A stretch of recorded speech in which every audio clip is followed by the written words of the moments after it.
বিসমিল্লাহির রহমানির রহিম। সম্মানিত ভিউয়ার্স, আসসালামু আলাইকুম ওয়া রাহমাতুল্লাহি ওয়া বারাকাতুহু। আজ আপনাদের সম্মুখে শেয়ার করব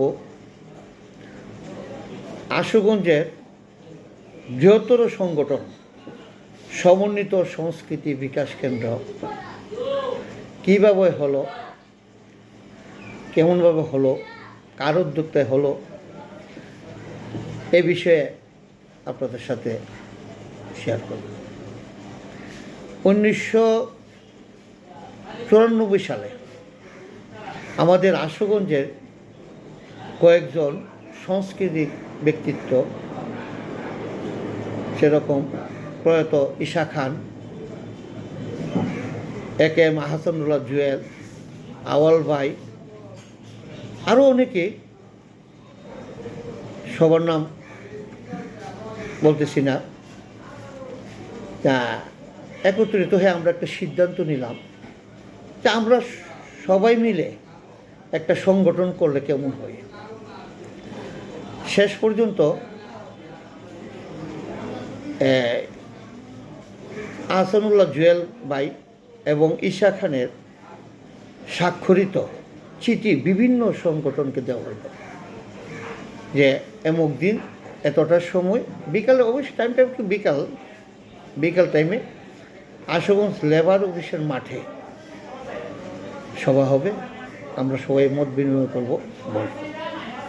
ইনশাল্লাহ সবাই আসলো, আমরা বসলাম, কথাবার্তা হলো।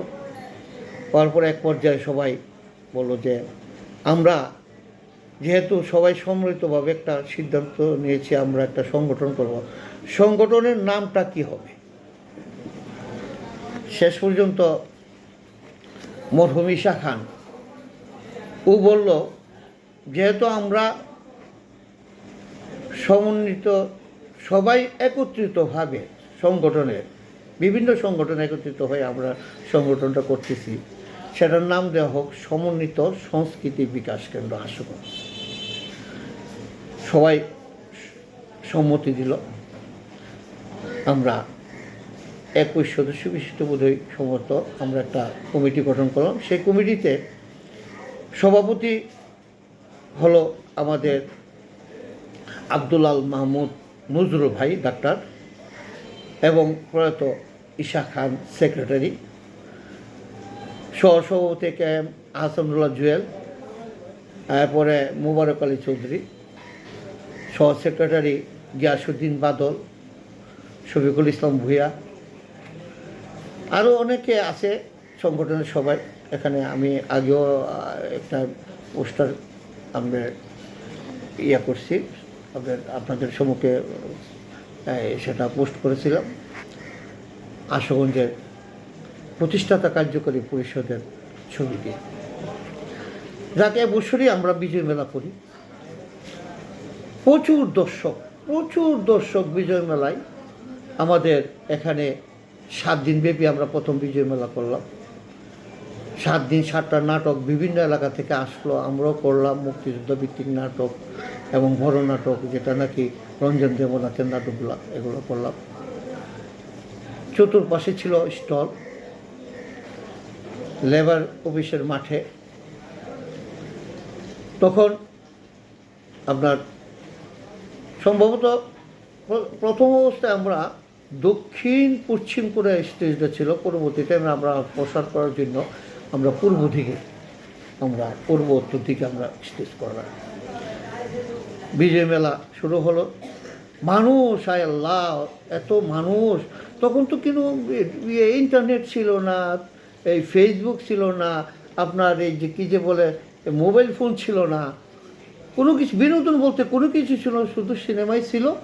আর বিভিন্ন এলাকাতে নাটক হইতো, ওই নাটকে প্রচুর দর্শক হইতো। যাই হোক, আমাদের সমন্বিত সংস্কৃতি বিকাশ কেন্দ্রের যে নাট্য টিমগুলো আছে, আমাদের খুব যাত্রার টিমগুলো ছিল, সেটা তাদের নাটক দেখার জন্য বিভিন্ন লোকজন এলাকা থেকে আসতো এবং বসে সমস্ত রাত নাটক দেখত। সকাল হয়ে যেত, আজান পড়তো, নাটক শেষ হইতো, তবুও মানুষ করতো না। অভিনেতাগুলোর আজও মনে পড়ে।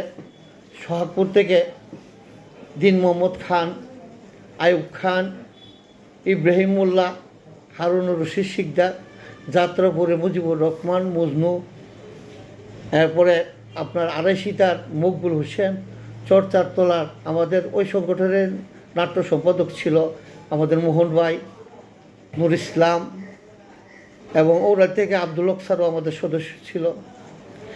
হ্যাঁ, বিভিন্ন জায়গায় লোকজন জায়গায় আমরা দিলীপ ঘোষ, কার্তিক লাল, তাদের অভিনয় ভোলার মতো না। এবং শতভাবে আমরা বিজয় মেলা করতাম রেগুলারই। একই মঞ্চে বিভিন্ন রাজনীতিকবিদ, বুদ্ধিজীবী বক্তব্য রাখত, কত সুন্দর একসাথে বক্তব্য রাখত এক মঞ্চে, কোনো কোলাহল নেই, গণ্ডগোল নেই। এবং নাটকগুলো যখন আমরা করতাম 7 দিন ব্যাপী 7টা নাটক, প্রত্যেকটি নাটকের মধ্যে 10 জন 12 জন অভিনেতা থাকে। সামনে বিচারকের মাধ্যমে 4 জন বিচারকের মাধ্যমে আমরা তাদেরকে একজনকে শ্রেষ্ঠ অভিনেতা হিসেবে আমরা সিলেকশন করি। পরবর্তী টাইমে তাদেরকে প্রাইজ ডিস্ট্রিবিউশনের সময় আমরা এমপি মন্ত্রী মহোদয় তাদেরকে এনে আমরা আনুষ্ঠানিকভাবে আমরা ওই প্রাইজগুলা আমরা ডিস্ট্রিবিউশন করি এবং তাদেরকে একটা সার্টিফিকেট দিই। সেই ধারাবাহিকতাভাবে রেগুলারই আমাদের বিজয় মেলা হচ্ছে।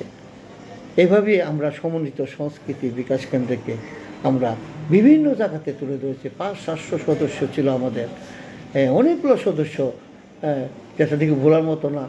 আপনার এই যে প্রত্যেক ঈদের সময়, এই রোজার সময় ইফতার পার্টি হতো, একটা মিলন মেলা, 500-700 লোকের প্যাকেট ইফতার পার্টি, একটা মিলন মেলা হতো। সত্যি আজকে খুব খারাপ লাগে এখন পর্যন্ত। আজকে আস্তে আস্তে অনেক হয়ে যাচ্ছে। আমাদের নতুন প্রজন্ম ছেলেরা তো হয়তো জানে না আমরা কত কষ্ট করে, কত সুন্দর করে সংগঠনটাকে ধরেছি। আপনারা আসেন, বসেন, এই সংগঠনটা একটু চাঙ্গা করেন, তাহলে তো আমরা সার্থক। সবাই ভালো থাকবেন, সুস্থ থাকবেন। যদি ভুল ত্রুটি হয় ক্ষমা সুন্দর দৃষ্টিতে দেখবেন। অশেষ ধন্যবাদ। আসসালামু আলাইকুম রহমতুল্লাহ।